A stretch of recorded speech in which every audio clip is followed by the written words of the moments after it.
Kemudian Ustaz, anda pernah dengar bahawa anda pernah dipanggil oleh Bukit Aman untuk penyelidikan lah berkenaan dengan possible ties dengan gerakan-gerakan radikalisme di tempat-tempat tertentu dalam dunia ni.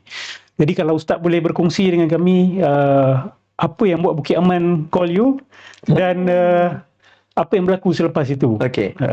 So ramai orang kata kena tangkap. Sebenarnya bukan kena tangkap pun sebenarnya. Maksudnya di soal siasat dan diselidik lah. Pada tahun 2018, pasca saya berdebat dengan Benz Ali, nama saya mula naiklah waktu tu. Sebab yalah, kita waktu tu buat kecoh. Dan apa buat kecoh pasal apa? Buat kecoh, menyebarkan fahaman Salafi Wahabi lah ketika itu kan. Dan ditambah lagi dengan memuakan geng-geng liberalisme yang memang liberalis ni dia bukan kisah apa, you Asy'ari ke, you Salafi ke, you bawa agenda Islam, you memang I akan attack je lah, kan. So ketika itu pula berlaku tragedi tembakan pengganas teroris di Christchurch. Pengganas orang putih lah di Christchurch. So saya pada ketika itu buat satu kenyataan di semua media sosial. Ini korang cerdiknya waktu tu. Maksudnya kebodohan ketika itu. Maksudnya bukan di satu platform sahaja. Di Facebook buat, di Twitter buat, di... Itulah air deras, itulah ayam deras. Betul, ayam deras itu yang kita katakan. So, saya katakan, semua yang berlaku mereka ini, dikala masyarakat dunia menunjukkan simpati, majoriti dunia menunjukkan simpati, solidariti lawan kepada pengganas tanpa mengira apa agama atau aliran, saya buat satu kenyataan yang kontra dengan orang. Saya kata, you yang kena mangsa-mangsa semua ni, semua adalah salah you. Sebab you semua duduk di negara kafir. Okey. Sebab dalam kejadian tu mangsanya orang Islam. Ya, mangsanya orang Islam di masjid kan? Di masjid. So, you duduk di negara kafir, and then awak kena serangan tersebut, awak duduk di negara itu sendiri mendedahkan diri awak kepada serangan daripada orang-orang kufar. Saya kata macam tu. Sewajarnya awak pindah ke negara Islam.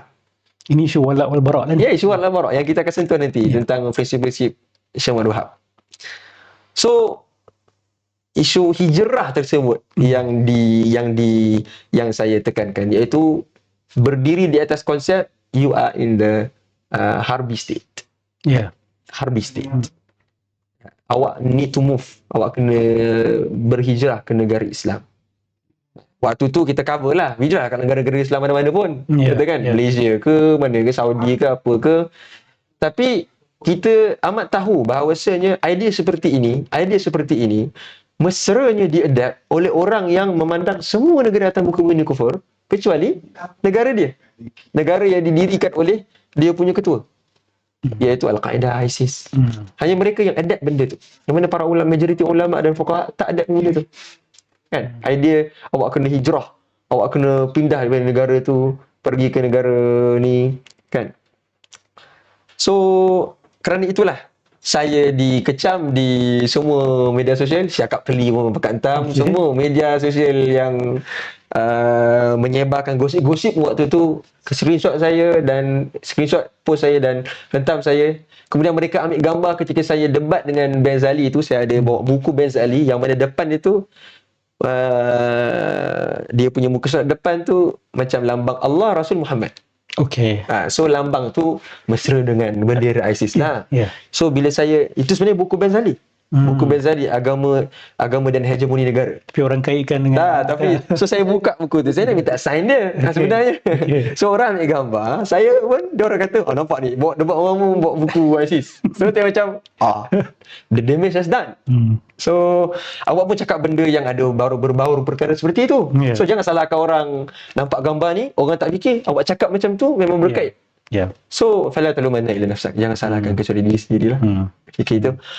So itulah sebabnya saya dipanggil oleh bahagian counter-terrorism ketika itu, PDRM, dan dikaitkan juga dengan beberapa tokoh yang mana buat posting khas berkenaan saya, mengaitkan saya dengan posting-posting saya sebelum ni yang post solidariti kepada Abu Bakar Ba'asyir. waktu itu post solidariti kepada Abu Bakar Bashir dan memberi macam menampakkan sokongan kepada Ayman Az-Zawahiri dan legasi Osama bin Laden kepada Al-Qaeda, menampakkan sokongan. Dan kemudiannya saya dipanggil di soal selidik di siasat, dan alhamdulillah waktu itu masih lagi keluar dalam keadaan seorang yang cair setelah dinasihati, tapi masih lagi seorang yang Wahabi. Masih lagi. Saya ditanya, Walak wal Bara' ni keganasan, Muhammad Abdul Wahab ni keganasan, tapi saya ingat lagi. So nama Syekh Muhammad Abdul Wahab tu keluar lah ya, juga. Dalam soal selidik itu saya masih lagi memandang baik kepada Muhammad Abdul Wahab.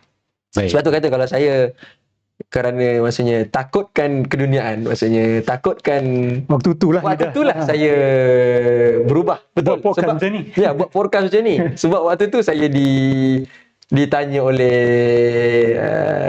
Dr. Ahmad Al-Muhammadi, kan, bahagian counterterrorism, malah disemak oleh Datuk Ayub Khan ketika itu. Maksudnya kalau saya betul-betul takutkan, maksudnya nakkan authority, nak bermain politik. Ketika itulah. Tapi after that, 3 tahun selepas tu, I'm still a Wahabi. Saya still lagi mengajar kita kata Syekh Muhammad Wahab. Baik. Saya still lagi. Baik.